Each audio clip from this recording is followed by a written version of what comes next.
नमस्कार मित्रों, आप सभी का स्वागत करते हैं जॉब लड़कों में। और आज आपके लिए लेकर आए किसानों के लिए एक बहुत ही बड़ा अपडेट है। एक नया अपडेट जारी हुआ है और सभी बैंकों की होगी जांच और बहुत सारे किसानों के साथ धोखाधड़ी हुई है। इस बारे में हम डिटेल में बात करेंगे और साथ में हम आपको बताएंगे अकालग्रस्त से प्रभावित जो गाँव है उनको भी लाभ मिलेगा, उनको भी आदान अनुदान का मुआवजा मिलेगा। अगर आप एक किसान परिवार से जुड़े हुए हैं या फिर एक किसान है तो आपके लिए वीडियो इंपॉर्टेंट है, क्योंकि कुछ बैंकों ने कर्ज माफ से संबंधित घोटाले किए हैं। तो हो सकता है उस बैंक में आपका खाता हो, तो आप वीडियो को शुरू से लास्ट तक जरूर देखें। और अभी तक आपने सब्सक्राइब नहीं किया तो सब्सक्राइब कर लें और बेल आइकन को दबा लें, ताकि जब भी वीडियो अपलोड हो तो आपको नोटिफिकेशन मिल जाए। और इस वीडियो को लाइक कीजिए। तो आइए वीडियो शुरू करते हैं और आपको बताते हैं राजस्थान के अकालग्रस्त से प्रभावित कुछ गाँवों, कुछ तहसीलों को कुछ मुआवजा दिया जाएगा। किसानों के लिए सरकार की ओर से 40 करोड़ रुपए का मुआवजा राशि स्वीकृति प्रदान की गई है। खरीफ की फसल सम्मत 2075 खराब प्रभावित गांवों को इसमें शामिल किया गया। इसके तहत राजस्थान के कुछ गांव और कुछ तहसीलों को शामिल किया गया, जिसमें से 77 गांवों के 41,180 किसानों के लिए सरकार की ओर से 39 करोड़ 97 लाख रुपए की राशि स्वीकृत की गई है। खरीफ 2018 में किसानों की ओर से की बाजरा, ग्वार, मूंग, मोठ, तिल सहित अन्य फसलों के मुआवजे किए गए थे, मगर बारिश के अभाव में खेतों में फसल खराब होने के कारण किसानों ने अलग अलग तहसीलों और गांवों से रिपोर्ट प्रस्तुत की है, जिसके चलते राजस्थान सरकार ने खरीफ फसल खराब व अकाल तहत केंद्र राज्य सरकार की ओर से मंजूर अनुदान राशि सीधे किसानों के खाते में जमा होगी। तहसील स्तर पर यह कार्य शुरू किया गया है। अगले 5 दिनों में किसानों को राशि लेने के लिए पटवारी के पास दस्तावेज जमा करवाने होंगे। साथ में किसानों को बैंक पासबुक, भामाशाह, आधार कार्ड व मोबाइल नंबर की जानकारी भी देनी होगी। इसके बाद राशि खातों में जमा होगी। प्रत्येक किसान को 2 हेक्टेयर के हिसाब से 1,36,000 रुपए की राशि अधिकतम मिलेगी।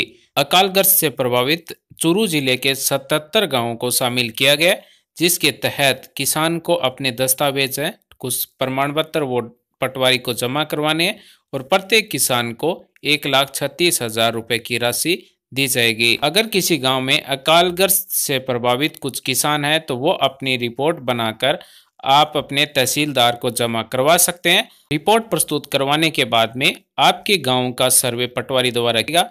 अगर आपका गांव अकालग्रस्त के अंतर्गत आता है तो गांवों के किसानों को भी मुआवजा मिल सकता है। अगर कोई गांव अकालग्रस्त से प्रभावित है तो वो अपनी रिपोर्ट है वो तहसीलदार को जमा करवा सकता है। और अब हम बात करते हैं किसानों की कर्ज माफी को लेकर बैंकों द्वारा बहुत बड़ी गड़बड़ी की जा रही है।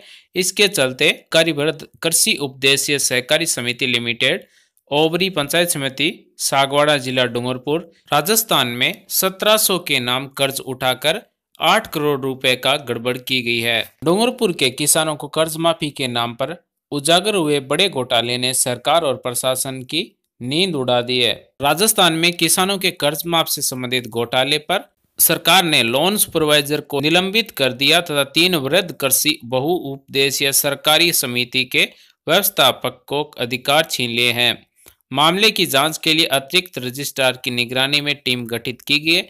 यह घोटाला गोवाड़ी, जेठाड़ा और गामड़ा ब्राह्मणिया की वृहद कृषि बहु उपदेशीय सहकारी समितियों में सामने आया है। यहाँ 1719 किसानों के नाम फर्जी तरीके से लोन उठाया गया। भाजपा सरकार के किसानों के सरकारी बैंकों के लिए 50,000 रुपए तक के ऋण माफ करने की घोषणा की थी। इसके तहत जिले में हजारों किसानों के ऋण माफ हुए, उसमें से फर्जी नाम से उठाए लोन भी माफ हो गए हैं। हाल ही लाभार्थी कृषकों की सूचियां ऑनलाइन जारी की गई है। सूचियां देकर ग्रामीण समितियों व किसानों को कर्ज माफ का पता ही नहीं है और लोन उठा लिया, फिर कर्ज माफी हड़पी रकम। प्रदेश में सभी जगह होगी स्क्रूटनी। किसानों ने शिकायत की थी कि डूंगरपुर में घोटाला सामने आ गया, जांच के लिए कमेटी बनाई है। इसके अलावा प्रदेश में सभी जगह स्क्रूटनी के आदेश दे दिए गए। घोटाला करने वालों के साथ उसके सुपरविजन करने वाले अधिकारी की भूमिका भी जांची जाएगी। काश्तकारों ने बताया कि व्यापारी और अधिवक्ता को भी कृषक बना दिया गया, जिसके तहत व्यापारी और अधिवक्ता का भी कर्ज माफ कर दिया गया है। किसानों की कर्ज माफी को लेकर राजस्थान के सभी जिला में होगी स्क्रूटनिंग। जिला परिषद की साधारण सभा में लैंपस के कर्ज माफी घोटाले की भी गूंज रही। सदस्यों ने सीबीबी अधिकारी को बुलवाने की भी मांग रखी गई। इस पर कलेक्टर ने भी सीबीबी प्रबंध निदेशक के जांच के लिए फील्ड में होना बताकर पूरे जिले में लैंपस की स्क्रूटनिंग किए जाने की जानकारी दी है। सहकारिता मंत्री उदयलाल आंजना ने कहा कि अब हर जिले में होगी जांच के लिए समिति का गठन किया गया। इसके अलावा प्रदेश में राजस्थान में जितने भी जगह सहकारी बैंक हैं या फिर सहकारी समितियां, उन सभी की जांच होगी और घोटाला करने वालों के साथ उनके सुपरवाइज करने वाले अधिकारी की भी भूमिका जांची जाएगी, उनको भी दोषी माना जाएगा। जिस किसी किसान ने सहकारिता बैंक से लोन लिया है तो वो अपनी सहकारिता बैंक में जाकर अपना लोन चेक करवाएं।